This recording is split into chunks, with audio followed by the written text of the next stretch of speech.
Allahumma salli wa sallim wa barik ala sayyidina wa habibina wa safiina wa maulana Muhammadin wa ala alihi wa sahbihi ila yaumil qiyamah amma ba'du. Yang senantiasa kita muliakan dan senantiasa kita dambakan segala fatwa dan mezatul hasanahnya kepada para alim ulama kita, guru-guru kita, bapak-bapak, saudara-saudara, serta ibu-ibu sidang sholat zuhur berjamaah dan sekaligus para shaimin dan shaimat yang pada saat ini kita dapat melaksanakan ibadah di bulan suci Ramadan 1444 Hijriah di Masjid Agung Al-Barkah, Masjid Kebanggaan Umat Islam Kota Bekasi. Wabil khusus yang sama-sama saya muliakan Ketua DKM Masjid Agung Al-Barkah Al-Mukarram Bapak Kiai Haji Ismail Hasim, dan yang baru saja memimpin pelaksanaan ibadah sholat zuhur berjamaah Ainal Kiram Bapak Kiai Haji Lili Gojali, orang-orang tua saya Bapak Kiai Haji Soleh, Ainal Kiram Bapak Ustadz Irfan Dadi, Ustadz Haryadi, dan Bapak Ustadz Saiful, dan seluruh para bapak, saudara, serta ibu-ibu yang saya tidak sebutkan satu persatu namanya, namun tidak mengurangi rasa hormat saya. Maha besar Allah yang telah membentangkan bumi yang subur ini, tempat kita berkampung dan berpijak. Maha besar Allah yang telah membentangkan bumi yang subur ini, tempat kita berkampung dan berpijak. Maha besar Allah yang telah menciptakan matahari yang dengan sinarnya penuh berisi syarat-syarat kehidupan makhluknya. Alhamdulillah, pada Kamis yang sangat barokah ini di 8 Ramadan 1444 Hijriah, Allah masih sayang kepada diri kita. Allah menetapkan keanugerahan kepada diri kita menjadi seorang yang beriman dan bertakwa, sehingga kita dapat melaksanakan ibadah puasa, ibadah sholat tarawih, ibadah lainnya, terutama ibadah sholat zuhur berjamaah, dan mendengarkan kultum yang ini adalah agenda kita untuk menambah wawasan keilmuan kita yang diantarkan oleh para ustadz, para kiai yang berada di Kota Bekasi. Mudah-mudahan apa yang diagendakan ini bermanfaat untuk kita semua dan menambah ilmu pengetahuan kita, dan kesemuanya kita dapat mengamalkan apa yang sudah disampaikan, dan kita bermohon mudah-mudahan kehidupan kita di akhirat nanti bersama baginda Rasulullah di surganya Allah Subhanahu wa taala. Amin ya rabbal alamin. Salawat diringi salam semoga terlimpah curah kepada seorang hamba Allah yang sangat mulia, seorang hamba Allah yang tidak lepas memikirkan umatnya jangan sampai tidak melaksanakan ibadah. Akhir hidupnya sampai mengatakan ummati, ummati, ummati. Ini tandanya sayang baginda Rasulullah kepada kita, dan kita alhamdulillah ditetapkan oleh Allah menjadi pengikut daripada baginda Rasulullah. Sekali lagi kita bermohon mudah-mudahan nanti di surga kita bersama baginda Rasulullah Muhammad sallallahu alaihi wasallam. Para bapak serta ibu yang berbahagia, shaimin dan shaimat, yang mudah-mudahan amal ibadah kita pada saat ini kesemuanya akan diterima oleh Allah Subhanahu wa taala. Syukur alhamdulillah pada saat ini kita sudah berada di tanggal 8 daripada bulan Ramadan 1440 Hijriah, di mana bulan Ramadan ini adalah bulan yang diharapkan kehadirannya baik oleh baginda Rasulullah, para sahabat, dan seluruh para orang yang mengerti tentang bagaimana kehebatan, keanugerahan, dan keistimewaan daripada bulan suci Ramadan. Makanya hadirin yang berbahagia, sampai Rasulullah menyampaikan begitu hebatnya bulan Ramadan, Ramadan sahrullah, bahwa Ramadan ini adalah bulannya milik Allah. Wa fadluhu min sa'iri suhur, dan kesemua daripada bulan-bulan tersebut hanya kepadilahan yang hebat itu adanya di bulan suci Ramadan. Kehebatan bulan suci Ramadan, hadirin yang berbahagia, sampai Rasulullah 6 bulan serta sahabatnya mengharapkan kehadirannya, berdoa kepada Allah, ya Allah, pertemukanlah diri saya 6 bulan yang akan datang di bulan suci Ramadan. sampai di bulan Rajab, sampai Rasulullah memberikan arahan kepada kita untuk membaca doa yang sering kita baca, Allahumma barik lana fi Rajaba wa Sa'bana wa balighna Ramadan. Alhamdulillah diri kita sekarang berada di bulan suci Ramadan dan kita bisa melaksanakan ibadah, terutama ibadah puasa. Ini adalah satu anugerah yang sangat besar.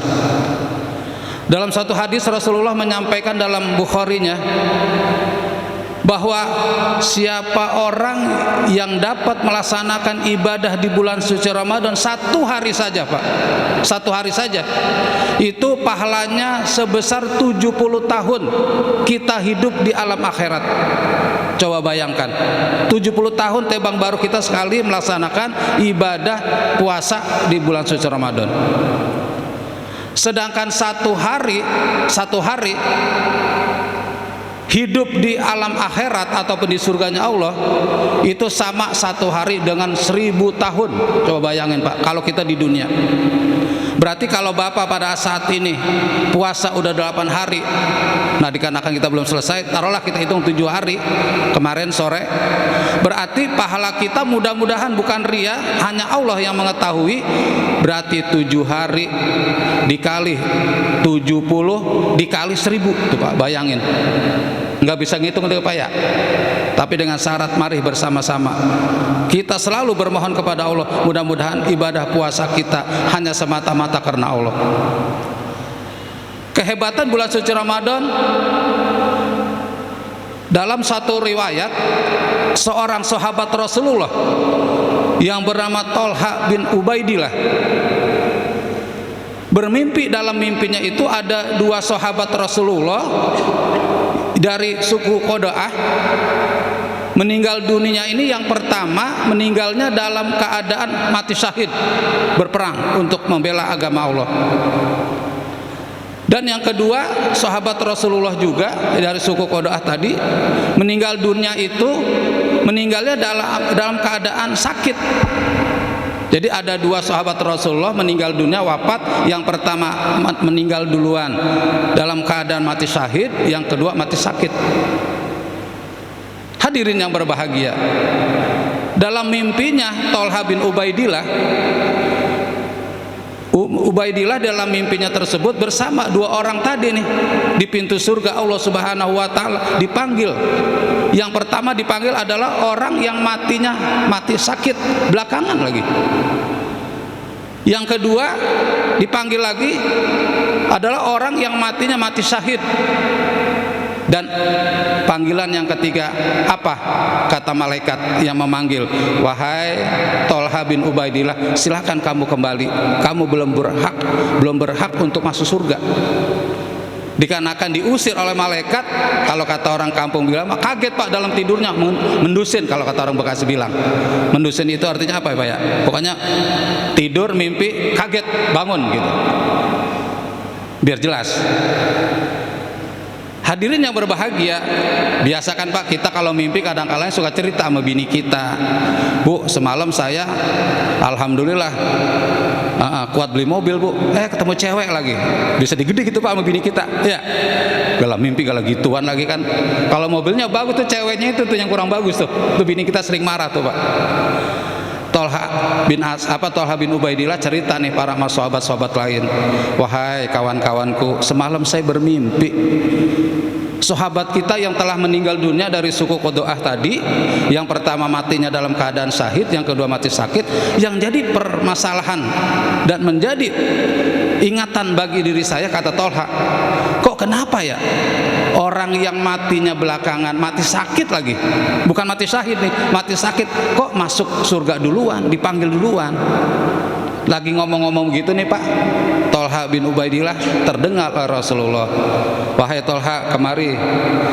Kenapa? Ada apa gitu, kata Rasulullah. Semalam saya bermimpi, ya Rasulullah, ada 2 sahabat kita yang tadi mati syahid dan mati sakit. Yang jadi permasalahan saya, kenapa kok yang dipanggil masuk surga itu orang yang mati sakit duluan, sedangkan dia tadi yang belakang itu mati syahid. Kalau kita sih, Pak, pasti punya prediksi, pasti nih yang dipanggil itu, Pak, orang yang mati syahid, orang berperang. Langsung Rasulullah menjelaskan, ketika yang sahabat kita meninggal duluan, mati dalam keadaan syahid, berperang melawan supaya tegaknya agama kita, kata Rasulullah. Terus sahabat yang satu lagi masih hidup nggak? Masih hidup ya Rasulullah, kata para sahabat. Bertemu nggak dengan bulan suci Ramadan? Bertemu ya Rasulullah, sampai puasanya, ibadahnya, baca Al-Qur'annya, dan berbagai diisi dengan kegiatan-kegiatan yang baik. Apa kata Rasulullah? Itulah kehebatan bulan suci Ramadan. Kalau kita melaksanakan ibadah, yang mati syahid saja bisa dibelakangkan, dipanggil masuk surga. Kalau orang dapat melaksanakan ibadah di bulan suci Ramadan, itulah Pak kehebatan bulan suci Ramadan. Nah, untuk itu hadirin yang berbahagia, mari bersama-sama jangan lepas ini bulan suci Ramadan, kita isi dengan kegiatan-kegiatan. Jangan sampai puasa ini terlepas begitu saja. Makanya hadirin berbahagia, ini pun sudah saya sampaikan, seorang ulama yang bernama Ibnu Jauzi menggambarkan bahwa bulan suci Ramadan itu sama dengan perilaku tingkah lakunya Nabi Yusuf alaihissalam, putra daripada Nabi Yakub. Apa maksudnya? Kata Ibnu Jauzi, bulan suci Ramadan, kalau kita melaksanakan ibadah dengan pahala yang begitu banyak dan dapat melaksanakan ibadah dengan sebaik mungkin dan sebagainya, itu pahala di bulan suci Ramadan kita melaksanakan ibadah bisa mentransfer kepada bulan-bulan lainnya. Makanya tadi saya bilang Pak, jangan sia-siakan ini bulan suci Ramadan, dikarenakan nanti bisa mentransfer pahala ibadah kita di bulan Rajab, di bulan Sa'ban, di bulan Syawal, Dzulqa'dah dan sebagainya, ditransfer. Sehingga ilustrasi Ibnu Jauzi seorang ulama sama dengan tingkah lakunya Nabi Yusuf alaihissalam. Kita ketahui Nabi Yusuf dijolimi oleh kakak dan adik-adiknya, saudara-saudaranya, sampai dimasukkan ke sumur dan sebagainya, disiksa. Setelah kemujizatan Nabi Yusuf dan kehebatan Allah, akhirnya Nabi Yusuf menjadi seorang raja, seorang yang mempunyai kekuasaan dan sebagainya. Apakah balas dendam dengan saudara-saudaranya yang menjolimi? Tidak, para hadirin yang berbahagia. Justru Nabi Yusuf melihat gelagat daripada saudara-saudaranya yang dalam keadaan ekonominya susah dan sebagainya, diajak. Mereka nggak tahu kalau itu Yusuf adalah saudaranya menjadi raja. Tapi dengan ketenangan hatinya, akhlakul karimahnya, bagaimanapun ini saudara gua ini, kata Nabi Yusuf. Biar katanya gue disakit, ini saudara gua, kan begitu Pak kalau saudara mah. Ya, saudara namanya jelek dan sebagainya, tapi kita masih bela-belain dikarenakan saudara kita. Nah, Nabi Yusuf ketika berkuasa tidak balas dendam, tetapi bagaimana bisa membantu saudara-saudaranya yang dulu menjolimi. Itulah kehebatan Nabi Yusuf. Makanya Ibnu Jauzi menyamakan bulan Ramadan itu dengan Nabi Yusuf alaihissalam. Makanya hadirin yang berbahagia, jangan sampai ini lepas bulan suci Ramadan.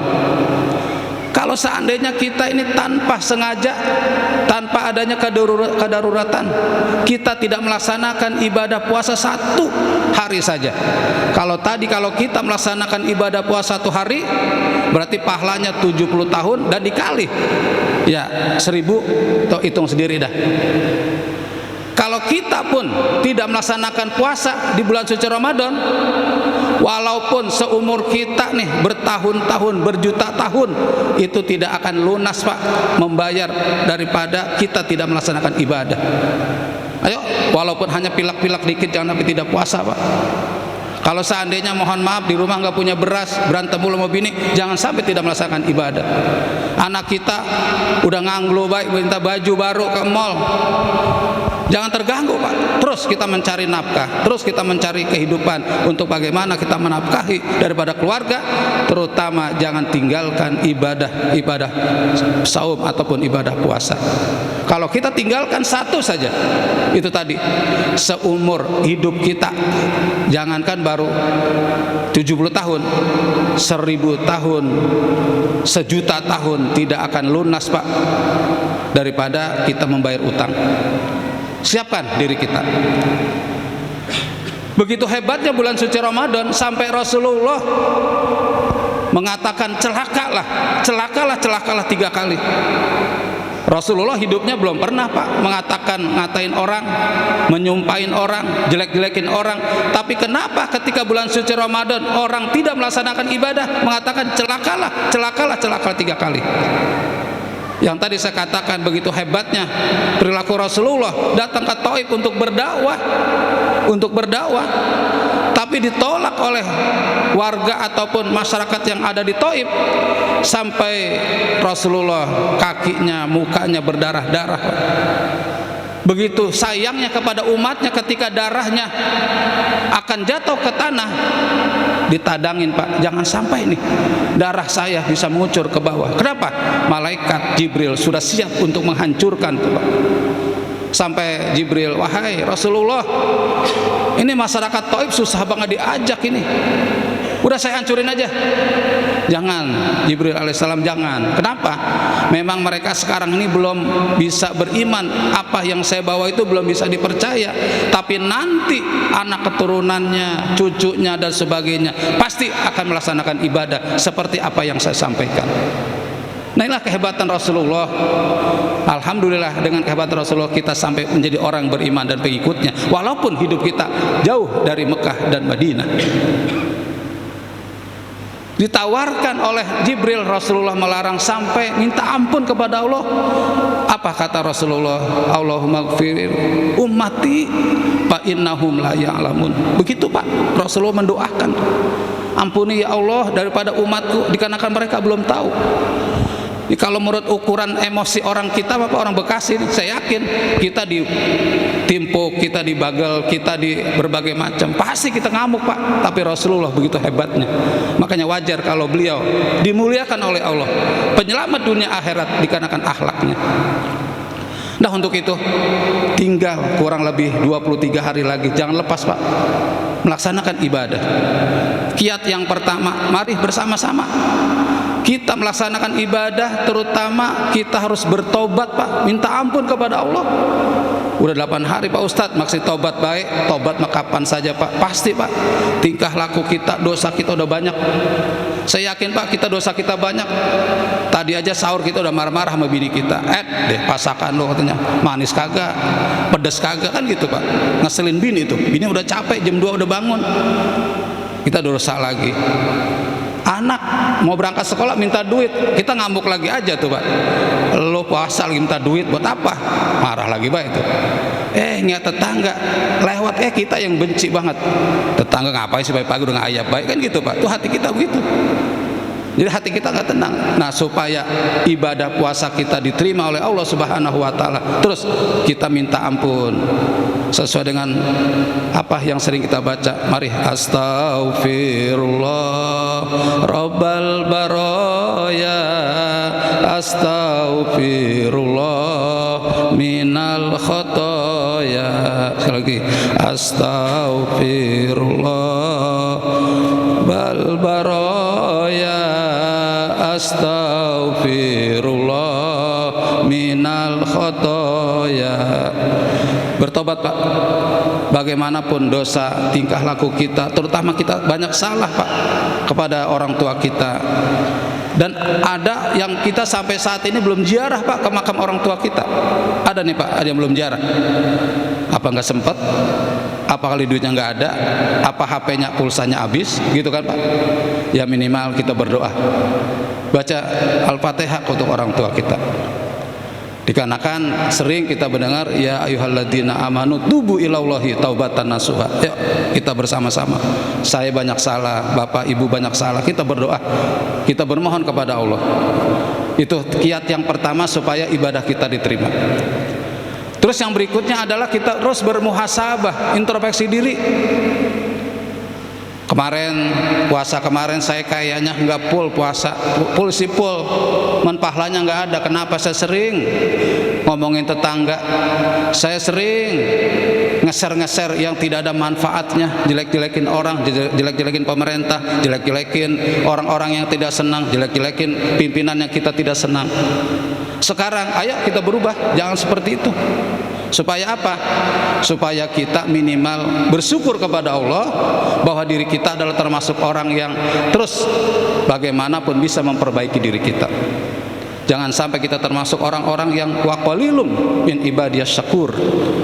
Kita sedikit Pak untuk bersyukur.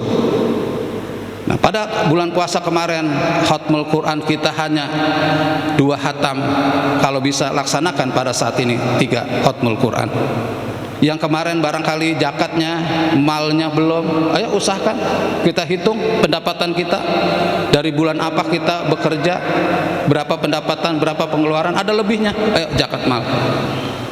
Yang berikutnya juga yang kemungkinan kita banyak salah sama tetangga kita, saudara kita minta maaf. Ini mumpung Allah masih percaya kepada diri kita, Pak. Terus yang berikutnya, yang ketiga, kiatnya untuk bagaimana ibadah kita minimal kita harus tadi, yang tadinya baca Al-Qur'annya hanya berapa lembar, tahun ini usahakan lebih berapa lembar. Yang kemungkinan kemarin kita akhirnya dapat 8 juta tapi tiba ngasih orang tua kita semaunya, usahakan supaya THR kita bagaimana bisa bermanfaat. Supaya apa? Supaya nanti akhir selesai kita melaksanakan ibadah, kita mengucapkan Allahu Akbar, Allahu Akbar, Allahu Akbar, kita termasuk la'allakum tattaqun, dan kita termasuk wa amma man khafa maqama rabbih wa nahan nafsa 'anil hawa fa innal jannata hiyal ma'wa. Siapa orang yang bisa menahan hawa nafsunya, bisa memperbaiki kehidupannya, peningkatan ibadahnya, nanti Pak surga nungguin kita. Makanya la'allakum tattaqun itu adalah derajat yang paling tinggi. Hadirin hadirat yang berbahagia, kayak Lili barusan WA ke saya, Ustaz Badeng, ikan sepat, ikan gabus sama ikan lele ditaruhnya di rawa bugel. Udah ceramahnya lebih cepat, lebih bagus, dan nggak bertele-tele supaya kita jangan pegel. Betul. Terima kasih.